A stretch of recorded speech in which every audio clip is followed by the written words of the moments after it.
जादुई घंटी। एक गांव में करण सिंह नाम का एक आदमी रहता था और वो आदमी उनके गांव का सरपंच भी था।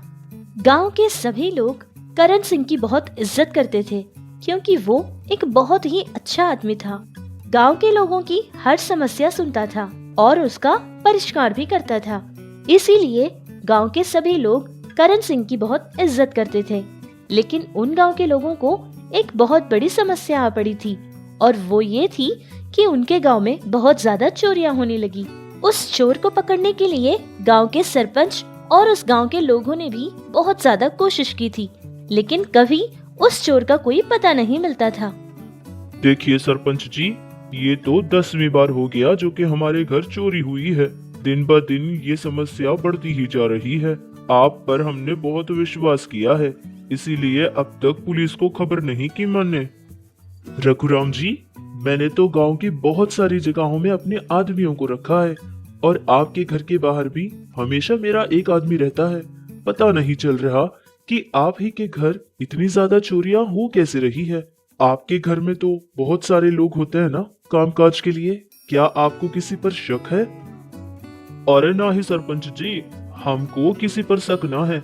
वैसे तो हमारे घर में काम करने वाले सारे ही लोग 10 साल पुराने हैं। अब तो नए नए हमारे घर कोई नहीं आया काम के लिए, लेकिन ये चोरियां तो बस 2 ही साल से हो रही है।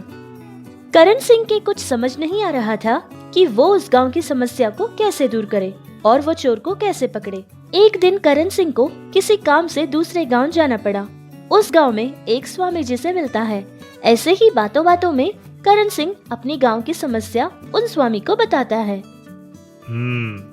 लगता है ये चोर बहुत ही चालाक है, लेकिन आप निश्चिंत रहिए, मैं आपको एक जादुई घंटी दूंगा। जिस घर में अक्सर चोरियां होती है, उस घर की दहलीज पर इस घंटी को बांध देना और जब चोर चोरी करने के लिए आएगा तब ये घंटी बिना रुके बजती ही रहेगी। स्वामी जी की दी हुई जादुई घंटी लेकर करण सिंह अपने गांव चला जाता है और वहां जाने के बाद वो घंटी रघुराम के घर की दहलीज पर बांध देता है। 1 महीना गुजर चुका था, लेकिन रघुराम के घर कोई चोरी नहीं हुई थी, लेकिन गांव के दूसरे घरों में चोरियां होती ही रहती थी। फिर करण सिंह को लगा कि ये जादुई घंटी के बारे में चोर को पता चल गया होगा। वो दोबारा उस स्वामी जी के पास जाता है और सारी बात बताता है। फिर स्वामी जी ने कहा था कि वो जादुई घंटी गांव के द्वार पर लटका दे, यानी जहां उनका गांव शुरू होता है वहां पर उस घंटी को बांध दे, ताकि कोई भी चोर उनके गांव में अगर कदम रखेगा तो वो घंटी बजने लगेगी। फिर करण सिंह वैसे ही करता है जैसा स्वामी जी ने कहा था, लेकिन गांव की चोरियां तो बंद ही नहीं हुई थी और ना ही वो घंटी बजी थी। फिर करण सिंह ये सारी बात स्वामी के पास जाकर सुना देता है। देखो बेटा, कहते हैं कि घर के चोर को तो ईश्वर भी नहीं पकड़ पाते। मुझे इतना तो पता चल गया है कि चोर कोई और नहीं बल्कि तुम्हारे ही गांव का एक आदमी है, जो बहुत ही चालाकी से ये सारी चोरियां कर रहा है। अब तुम्हें चाहिए कि असलियत का पता लगाने के लिए इस जादुई घंटी के साथ साथ अपनी बुद्धि का भी इस्तेमाल करो। शायद तुम्हें चोर का पता लग जाए।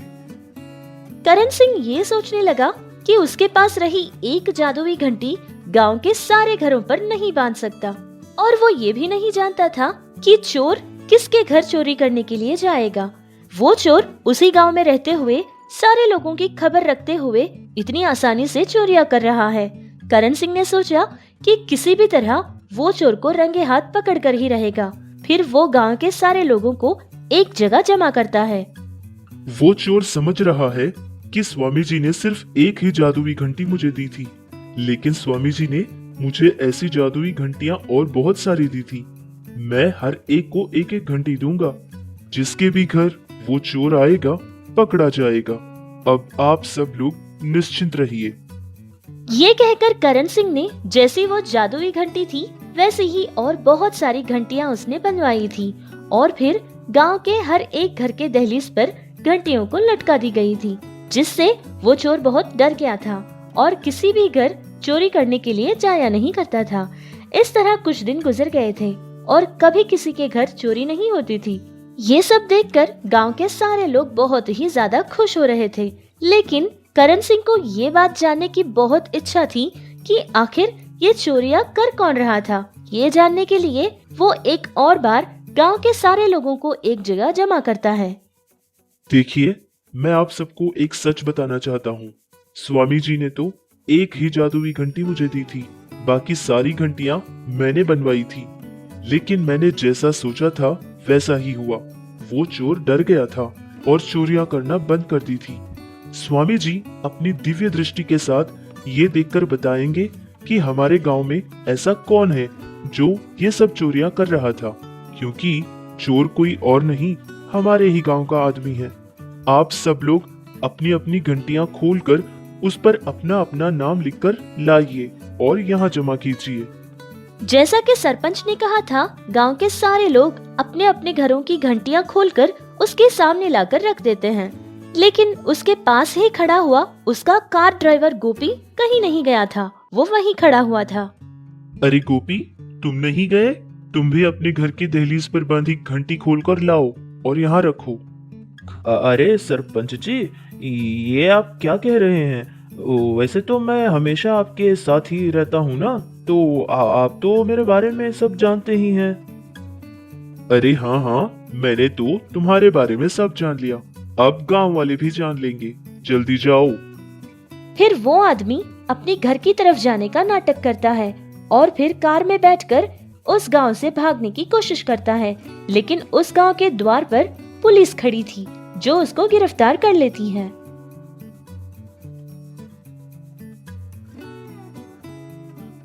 अरे सरपंच जी, ये बताइए कि आपने पहचाना कैसे कि वही आदमी चोर था? वो गोपी मेरे पास 3 साल से काम कर रहा है और गांव की चोरियां ठीक 2 साल से हो रही है। गोपी हमेशा मेरे साथ ही रहता था और मैं जहाँ जाता था वो मेरे साथ साथ ही रहता था। ऐसे ही उसने स्वामी जी की बातें और जादुई घंटी के बारे में भी जान लिया था। जब उसको ये पता चला था तब से उसने चोरियां करना बंद कर दी थी। उससे पहले वो जितनी भी चोरियां करता था वो सारा का सारा माल गांव से बाहर भिजवाता था और फिर वहां बेचा करता था। हमेशा मुझसे यही कहता था कि मुझे किसी जरूरी काम से बाहर जाना है और वो कहीं बाहर जाया करता था। लेकिन जब से ये चोरियां बंद हुई तब से ये घर की दहलीज भी पार नहीं कर रहा। इसीलिए मुझे इस पर शक हो गया था और स्वामी जी की जादुई घंटी का बहाना बनाकर जो चाल मैंने चली थी उसमें ये रंगे हाथों पकड़ा गया था। उस गांव के सारे लोग इस बात से बहुत खुश थे कि उन लोगों ने करण सिंह जैसे आदमी को उनके गांव का सरपंच बनाया था, जो उस जादुई घंटी की सहायता और अपनी होशियारी समझदारी के साथ उनके गांव की समस्या को दूर कर दिया था।